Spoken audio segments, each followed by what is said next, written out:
know what I think's pretty funny, Jacob? What? The fact that technically the current sitting president of the United States is almost banned on all social media platforms. Yeah, that is pretty funny. That, for, was it inciting violence, allegedly, I think, was the claims that they used. Yeah, they said he incited violence because he said January 6th, see you there. And that was seen as him telling them to break into the Capitol. Well, I mean, indirectly, yeah, I guess, considering the events on that day. You can definitely put, I guess, some sort of blame. But, I mean, that wasn't really an organized thing by any means. I mean, now there's plans of an organized attack on every, state capital in all 50 states. Have you seen that? Oh, no, I've heard nothing about that. When is this supposed to be taking place? I believe it's supposed to be right on Inauguration Day. I've talked to a couple people, and I've seen a poster. Actually, no, here it is. They did a little poster, and it says, "When democracy is destroyed, refuse to be silenced. Amend march on Capitol Hill and all state capitals.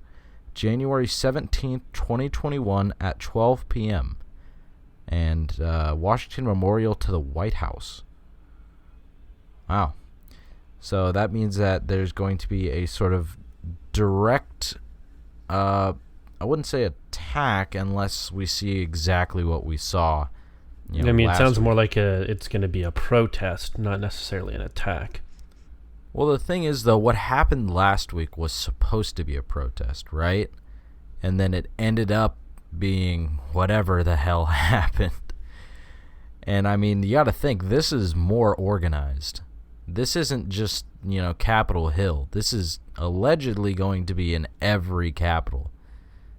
And I'm sure there's definitely going to be some sort of armed militants at, every capital as well. Because I've heard that they are mobilizing a lot of National Guard up into Washington, D.C. at the moment. And I think they're anticipating some sort of attack. A lot's going on right now. That pitiful thing that happened the other day, because that was just sad to watch. I watched a live stream. I guess we both did. We watched it together. Yeah, I mean, watching there on the front lines, it was just kind of crazy. I mean, they were inside the Capitol building, right? They were in there, and then they pretty much left as soon as they were asked to. And I thought it was kind of funny, too, because a lot of them were like, "Oh, why are you pushing us? Why are you shoving us out? You swore an oath. You're supposed to uphold the Constitution." Well, you're in a federal building illegally. I don't think you have much say in that matter. And I believe, I'm not sure how many casualties there were from the Capitol Hill I guess you could call it a riot, really, more or less. I did see a woman get shot in the face by an officer, by a federal officer.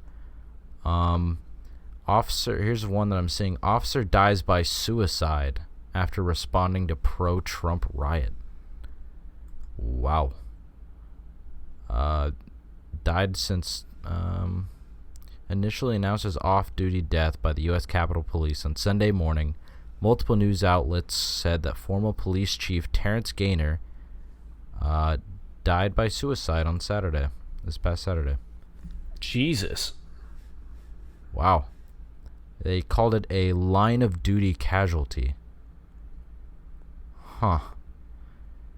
They said it was no different than the death of fellow officer Brian Sicknick, who died Thursday night from injuries sustained while protecting the Capitol complex. Now, they say it's the man who killed himself off duty is no different than the man who died of injuries during a... Now, look, while there's maybe something to be said about the psychological trauma of what happened, I don't think it's fair to compare a suicide to someone who died of injuries, like physical injuries. Yeah, I really don't know what to say. Okay, so I have the number here. It's 5 5 people died from injuries or medical emergency experienced during the Capitol riot. Yeah, that's I didn't know that. I didn't know that was fairly recent. I don't know what that really says.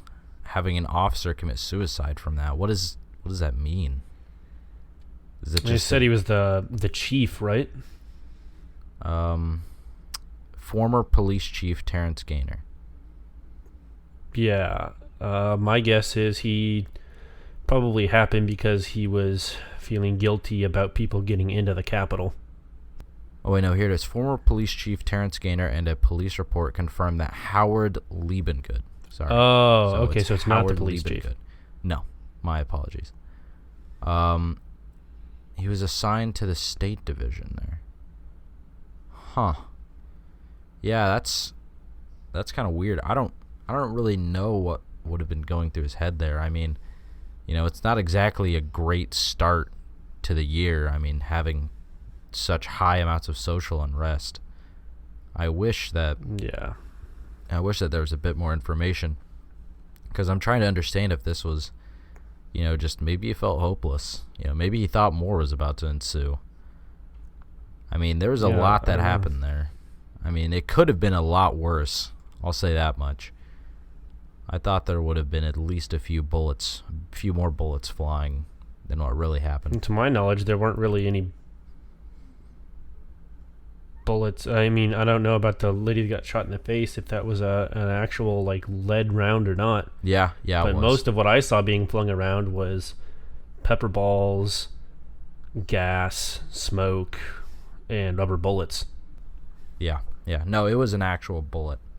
I saw the video there, but I mean that's a lot of that's a lot of pressure on security guards. I mean, you're supposed to essentially be keeping the voice of the people safe from the people that they're supposed to be serving.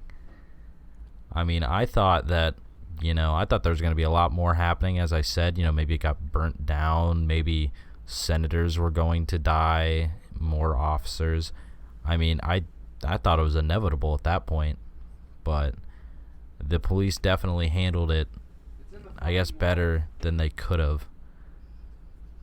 But you also got to think, Trump supporters do support police a bit more. They respect police a bit more, but they didn't, stop them at the front door. But I'm more curious about how these new Capitol riots are going to go now that they're, more organized. Like, there's an actual time and there's actual locations. Well, so what are we going to see? Posters flying around, I don't know. They're probably going to just flood it full of military and shoot everyone that appears, would be my guess. I don't know. Yeah, they're definitely going to have probably not with lead bullets, but I wouldn't be surprised if they'd send out the National Guard and start gassing and rubber bulleting people. Mm-hmm. I think and who knows, maybe they'll show some restraint first. Maybe they'll be like, oh, we'll see what they want first. Well, I feel like after what happened at the Capitol, they're just going to show no restraint, start gassing and using rubber bullets. That's kind of what I'm thinking as well. Because, I mean, when you watch the video of the Capitol riot, you saw, police essentially letting them in. Like, I watched a policeman, open the gates to, let them up to the door and stuff. And so it's possible that this time they don't show as much restraint, and I think that's exactly what we're going to see. So now I'm thinking, if we have armed militants on the protester side, what happens when the bullets start flying? That's my question. Right. Well, at that point, would you call them insurgents? I mean, you can call them anything, There's a quote, one man's terrorist is another man's freedom fighter. Yeah. It's hard to say who's in the right, but it's definitely not okay to shoot and kill someone, obviously. I mean, there's talks of them, once the inauguration day happens, that they're going to physically keep Joe Biden from getting to the White House. Good luck with that. So maybe Secret Service is about to have a heyday or something. So what I'm trying to think here, what like the long-term backlash of this would be. That's more or less what I'm trying to think of. I mean, I think we'll definitely see a quicker push for anti-gun, legislation than what we're seeing now. Because you're allowing people to obtain a weapon, and a lot of these people who do obtain weapons, a good chunk of them, if they do show up to these riots, you have hypothetically millions of Americans across the United States armed and pissed off waiting outside the Capitol buildings. Oh gosh, it's gonna look like a scene from Call of Duty. It's gonna be like Call of Duty Zombies or something. So what do you think? What do you think the long-term effects are gonna be? I don't know. I'm with you. I think there's going to be a push for tighter gun legislation. Do you think that people will have more or less trust in our American way of democracy? I don't know. I think we're seeing a obvious loss of trust. I mean, you have most Republicans believing that this election was entirely rigged, and to some extent I will say that there are a lot of powers that be that we do not understand that obviously run things, in the shadows and behind the curtains that we don't understand. And so, voter fraud is real. Did it win the election? I don't think so. I'm not one side or the other, but it's definitely real. How did you feel about the whole voter fraud situation? I think it was blown a little out of proportion, but I don't doubt that there was definitely some fraud. I always like the age-old joke, if I die, don't let me vote Democrat. Right. Always love that one. But I asked my aunt what she thought, and she really thought that it was, it's a bit blown out of proportion. And I mean, now you're essentially seeing the dismantling of the Republican Party. That's what she was telling me. Because the fun fact is, Trump was a lifelong Democrat majority of his life, and then he ran on the Republican ticket, and he pretty much ruined any chance of Republicans being elected again for president for probably quite a long time. I don't know. I don't know about that. Why do you say that? We've had far worse presidents. That's all you got to say. You don't think that this is going to have such long-term effects? I mean, you have to think about how impressionable the youth are and how much access they have to, media and stuff. And so media is running, all these news stories about this is a terrorist attack on the Capitol. This is a terror. It's a direct terrorist attack, and trying to send a message threatening our democracy. And so I think a lot of youth, a good chunk of them, are going to be influenced by this. But another thing that I'm seeing is that the divide grows. It just keeps growing. Yeah, I know someone that deleted all their major social media platforms. I mean, I would. I absolutely would. Now you've got the Republicans saying, oh, if you were BLM or Antifa, I watched the live streams, during the riots, and they were like, if you were BLM or Antifa, if we were, you would have let us in. You'd have rolled out the red carpet. Yeah, I remember hearing that. I was like, dang. And I'm going to say this. I don't think they ever even got to the steps. They never even got to the steps. Some wild stuff being thrown around. Yeah, now they're saying it was, Antifa who broke into the Capitol building. Yeah, I saw that. I also saw a tweet by Spike Cohen. Was like, imagine, was it something about like, imagine being called Antifa by the people you believed in or some shit like that. Exactly. Like I was asking my dad what he thought, and he goes, oh, that was Antifa in there. I go, Dad, that's not Antifa.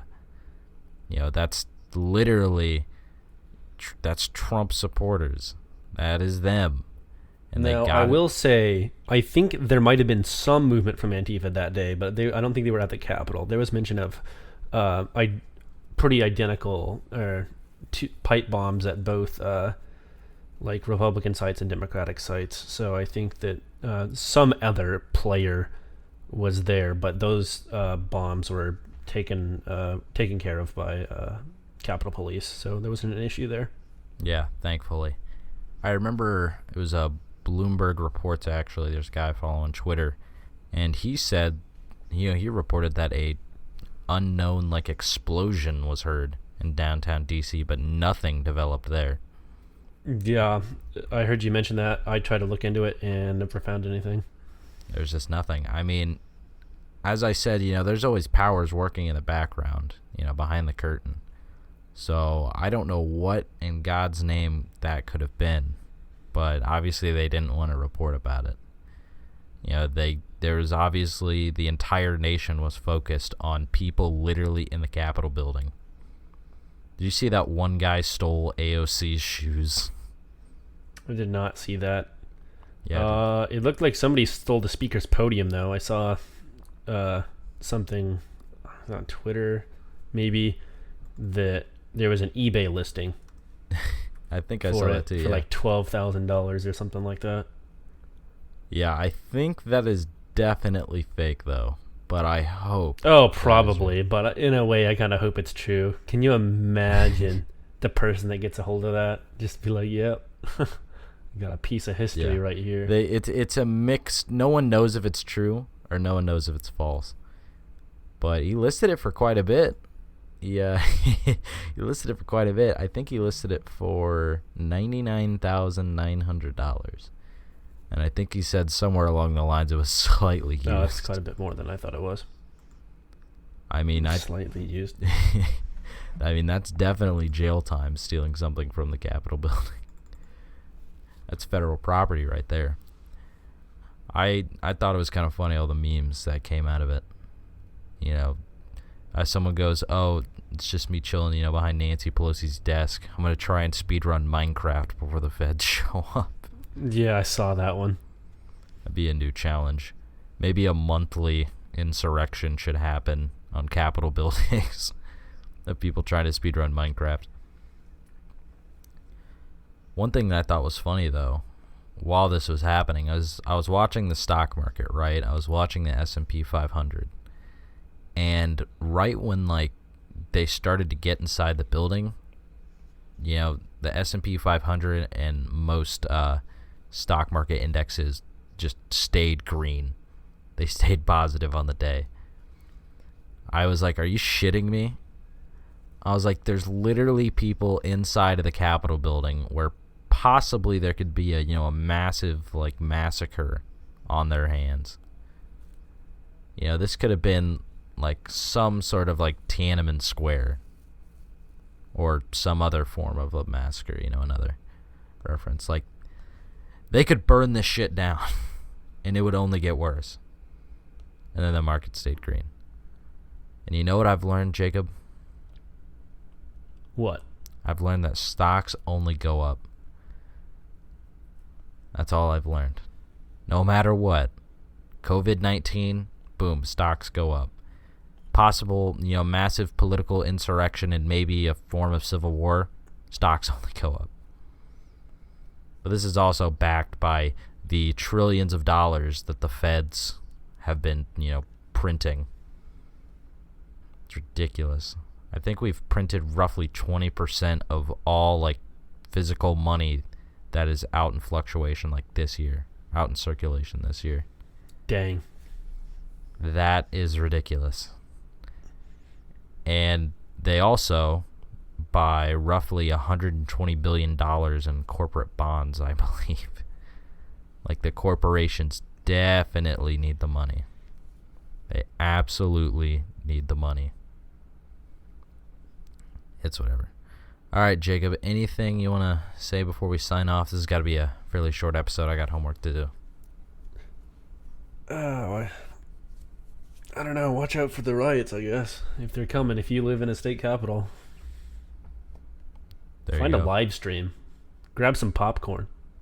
Yeah, it's going to be a long, long night here in the United States of America on Inauguration Day and the 17th. Anyways, thank you for tuning in, and I hope you tune in to the next Happy Hour.